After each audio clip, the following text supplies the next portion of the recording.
Hi, welcome to Political Perspectives. I'm Cynthia Dickstein. Our topic today is transgender realities. We are pleased and very privileged to have two very special guests with us. Amanda Simpson. Good afternoon. Welcome. Amanda is a program manager with Raytheon Missile Systems. 10 years ago, she transitioned her gender and has been in the public eye ever since. A staunch advocate of civil rights, Amanda has consulted and advised numerous employers across the country on transgender issues. She was acknowledged by the Tucson YWCA in 2004 as a recipient of the Woman on the Move Award and by the Arizona Human Rights Fund in 2005 as their individual honoree.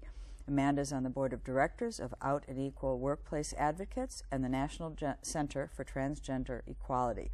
She's a divorced parent sharing custody of her 13-year-old son.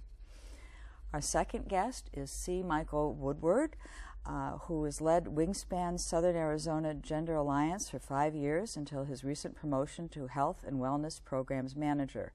Michael serves on the City of Tucson Commission on Lesbian, Gay, Bisexual, and Transgender, or LGBT issues, and is a founding member and past co-chair of the University of Arizona President's LGBT Advisory Council. He was recently elected to the board of directors of Female to Male International and is profiled on Successful Trans Men, a prestigious website recognizing leaders in the international transgender community.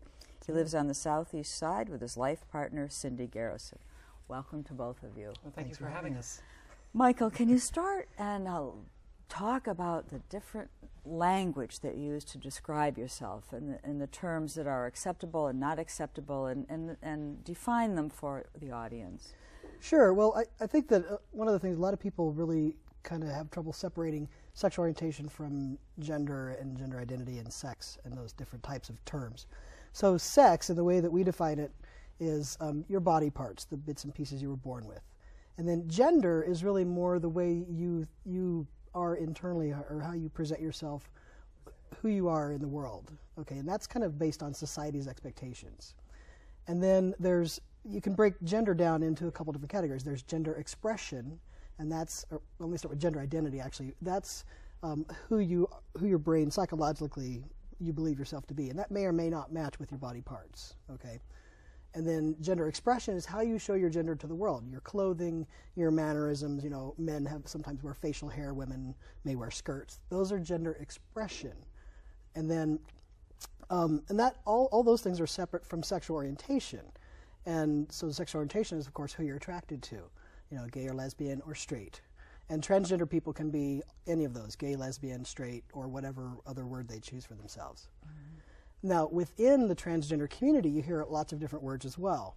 There's transsexuals, and those are folks whose gender identity and body or sex are so much out of line with each other that they seek medical intervention, usually surgeries, hormones, things along those lines, and do a transition process. There are other types of folks also that don't necessarily want to take medical steps. There are cross-dressers who simply prefer to wear clothing of the opposite gender, either full-time or occasionally. And those people may have any kind of sexual orientation or any type of gender identity. And I'm sorry, where am I? Well, you could talk about there are people in the drag culture who are performers, and both drag queens and drag queens who present themselves for the sake of entertainment and do representations of the other gender. Those people sometimes identify as the opposite gender, sometimes not. Mm-hmm. Sometimes they feel that they're part of the gay or lesbian community, but sometimes they're straight as well. So that's really people who are entertainers. Mm-hmm. And then, of course, there's the category of people who fit in all over the place. We call them the gender ambiguous or gender blenders, who tend to reject the binary gender classifications that society has picked. You know, you're either masculine or feminine, and they tend to either mix some of the presentations of both or reject any and just present themselves in a more of an androgynous state. Is this where, what about the term queer nowadays? Because I know it's very different from when I was growing up.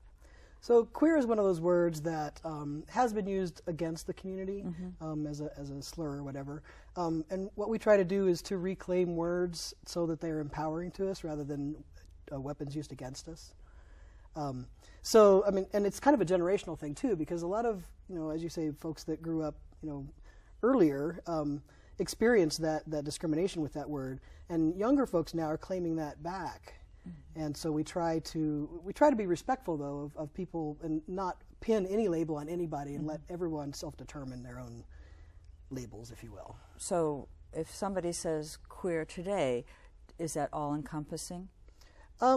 It can be. It just depends on the person using the word, actually. Yeah. Okay. Amanda, how old were you when you started feeling uncomfortable in your skin, and what made you decide on such a momentous change? Listen, it's very interesting because I'm probably not all that different from a lot of other transgender or transsexual individuals in that some of my earliest memories when I was 3, 4 years old, I remember not fitting in with the other boys, or I have a cousin who's my age, and I wanted to go and play with her and do things that were seen as more feminine or more girlish.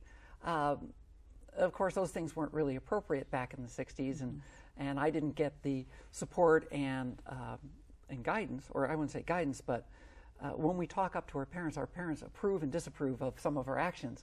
So those things fell in the disapprove side. So I learned not to do those to appease my parents. And, well, over many, many years, began to play the role of a male very well. I thought I took up a lot of activities. Sports really was never my forte, but I did a lot of adventurous things such as flying jet airplanes and a lot of hiking and outdoor activities, which nowadays are very acceptable for either gender. But back then they were, you really had to personify male for those to be acceptable.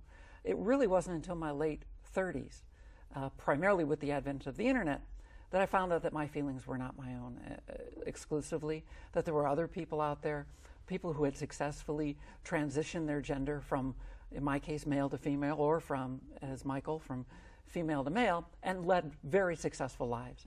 And that was kind of a very eye-opening experience for me, saying, wow, I could actually do this and not be completely ostracized by society and maintain maybe some friendships, maintain my family associations.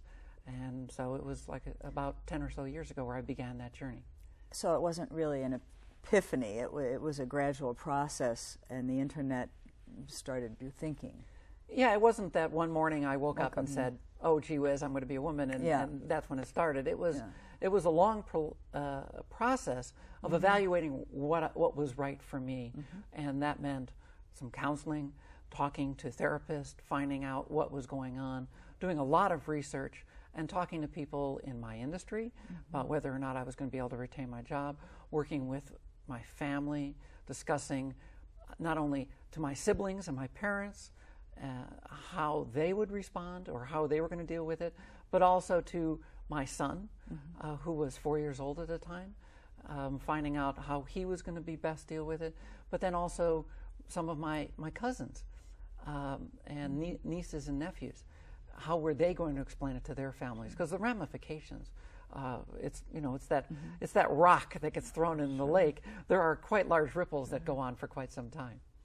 Would you say, Michael, that those were the same issues that you had to deal with, the biggest issues, or were there other considerations? Well, I had some similar issues, and some were very different. For example, I've been a singer all of my life, and so I had to really kind of look at things like, what's going to happen to my singing voice? Because obviously when I started transitioning, my voice was going to drop and change, like any adolescent male would, during teenage years, but it's happening to me when I'm 35.